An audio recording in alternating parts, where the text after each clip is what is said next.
La vérité, c'est que j'aime deux femmes, sincèrement, mais sans jamais imaginer qu'elles étaient sœurs.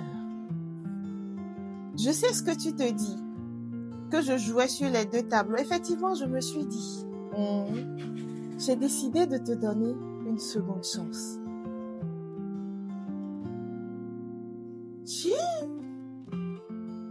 Dans ça là. Enlève ton pied dedans. C'est moi, votre animatrice préférée. Nous sommes encore dans le podcast de Sol. La dernière fois, je vous ai raconté une histoire et j'ai eu beaucoup de retours. J'ai eu des messages. Cette fois-ci, c'est un homme qui raconte. Alors, on y va. Concentrez-vous, hein. Je suis sortie avec deux sœurs sans le savoir. Ça commence bien là. Je ne sais pas trop comment commencer cette histoire. Je pourrais dire que c'est un accident, que c'est la faute du destin, ou juste un enchaînement de circonstances trop parfaites pour être innocente. Mais ce serait peut-être trop simple. La vérité, c'est que j'aime deux femmes, sincèrement, mais sans jamais imaginer qu'elles étaient sœurs. Bang bang. J'ai rencontré Merveille la première fois à l'anniversaire d'un ami. C'était une soirée karaoké.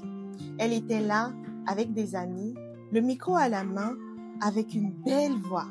Son rire brut, libre, sans calcul, elle m'a frappé directement en plein cœur. Ce sourire franc qui ne triche pas m'a poussé à l'approcher. Comment te dire, c'est un cœur. Le genre de femme qui entre dans une pièce et qui te fait oublier les autres. C'était agréable de discuter avec elle. Elle m'a répondu du tac au tac. Pas dans le jeu, juste elle. On a accroché tout de suite, c'était naturel, fluide, comme si on se connaissait depuis toujours. On s'est revus plusieurs fois, presque tous les jours. C'était doux. Pas de pression, juste une évidence qui prenait son temps. L'amour, hein? Je devais aller en France pour un projet de 3 mois. J'avais mal de ne plus la revoir. Mais on avait décidé de se donner une nouvelle chance à mon retour. Oh là là! Je l'ai embrassée pour la première fois. Et ce qui devait arriver est arrivé. C'était magique. Je suis partie et nous sommes restés en contact. Quelques semaines plus tard, je suis tombée par hasard sur Josiane, une fille que j'avais rencontrée pendant une conférence il y a 1 an à Cotonou. Elle semblait caractérielle, mais très douce, calme, posée.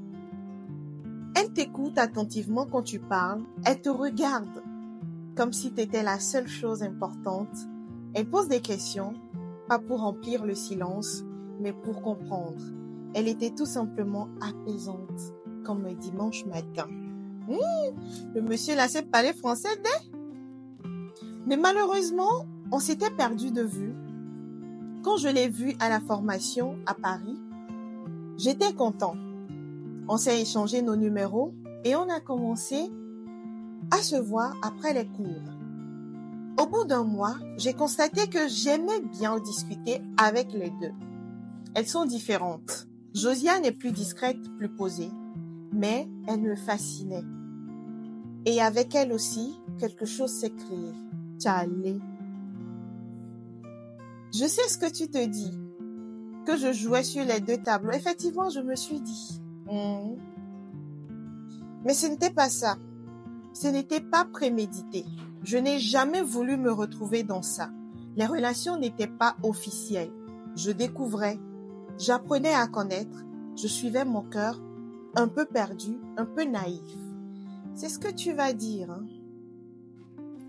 Le jour où je devrais rentrer au pays, Merveille m'a informé qu'elle venait accueillir sa sœur qui rentrait le même jour, le même vol. Moi qui ne voulais pas qu'elle me voie avec Josiane, c'était ma chance. Je lui ai donc proposé de se voir le lendemain chez moi. Elle me propose de me présenter sa sœur, chose que j'ai acceptée. Sa sœur devait la déposer chez moi. Et ce jour, j'ai reçu un message. Nous sommes là. Je les retrouve, les deux assises, l'une à côté de l'autre. Merveille qui court dans mes bras, comme un bichon qui retrouve son maître après une longue absence. Ma petite colibri était là. Elle m'avait tellement manqué. Et là, je m'approche de la voiture pour saluer sa sœur et je comprends. Mais c'est trop tard. Elles sont sœurs. Je ne l'avais jamais su. Rien ne me l'avait laissé deviner. Pas le nom, pas les discussions, pas les contextes. Elles ne parlaient jamais l'une de l'autre. Elles avaient des vies bien distinctes et moi, j'étais au milieu sans le savoir, sans le vouloir. Je n'oublierai jamais le regard de Josiane quand elle a compris. Elle a regardé sa sœur et lui a ordonné de rentrer dans la voiture. Elle a hurlé, c'est de lui que je te parlais hier. La douleur, la déception que j'ai vue dans le regard de ma petite colibri m'a tellement peinée. Elles ne m'ont pas insultée, elles ne m'ont pas crié dessus, c'était pire que ça. Elles m'ont juste regardé comme si j'avais trahi quelque chose de sacré. Je me suis excusée encore et encore, mais rien. J'ai essayé de les appeler, mais elles m'ont bloquée de partout. J'ai aimé deux femmes, deux âmes, deux cœurs qui partagent le même sang. Et je les ai perdues, toutes les deux, en un seul instant. J'ai passé 3 mois à essayer leur numéro et puis un jour, le numéro de Merveille est passé. Je lui ai laissé un message. Je voulais au moins garder de bonnes relations avec elle pour soulager ma conscience. 2 jours après, elle m'a envoyé un message. Bonjour Boris, j'ai pris 3 mois à réfléchir et j'ai lu tes messages. J'ai discuté avec ma sœur. J'ai décidé de te donner une seconde chance.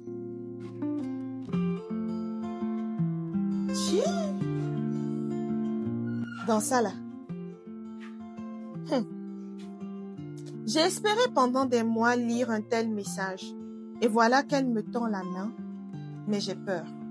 Dois-je accepter cette proposition? Toi, Boris, si tu as vu le paradis, c'est en vue unique. Toi, Boris, tu savais ce que tu faisais. Tu savais ce que tu faisais. Non, je vais pas mettre le cœur, d'accord? Je vais pas mettre les organes dans cette histoire parce que si je mets les organes, ça va pas être bien.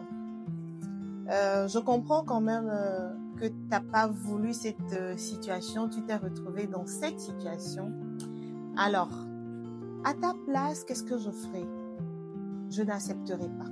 Non. Je n'accepterai pas. Je sais que... en plus que tu as précisé que tu les aimes toutes les deux. Moi, si je les aime toutes les deux, malgré le fait que Merveille ait discuté avec Josiane. Voilà, Josiane qui est la grande sœur. Donc, c'est-à-dire que la grande sœur accepte de se sacrifier pour le bonheur de sa petite sœur. Franchement, mon frère, laisse tomber. Laisse tomber. C'est pas pour toi. Laisse tomber, d'accord? Essaie peut-être, si tu peux, d'accord, renouer contact avec elle. Apprenez à être de bons amis, des connaissances, voilà quoi, tu vois.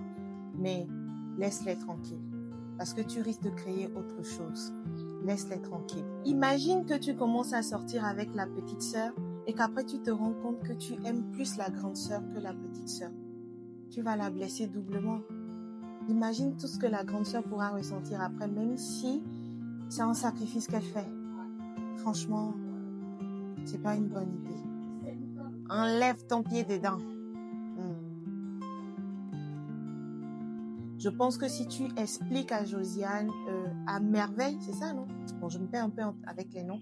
Si tu expliques quand même à la petite sœur que tu ne peux pas accepter cette proposition et qu'au dépit de la situation, le mieux serait franchement d'oublier cet amour qui puisse naître un jour entre vous.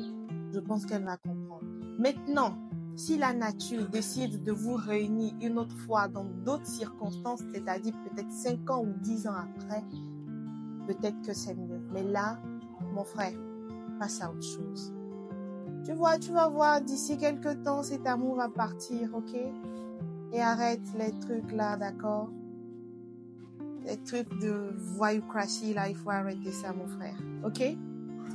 Alors, c'est ce que moi, je pense de ton histoire, c'est ce que moi, je te conseillerais, c'est ce que je ferais si j'étais à ta place. Mais comme je le dis, la dernière décision te revient.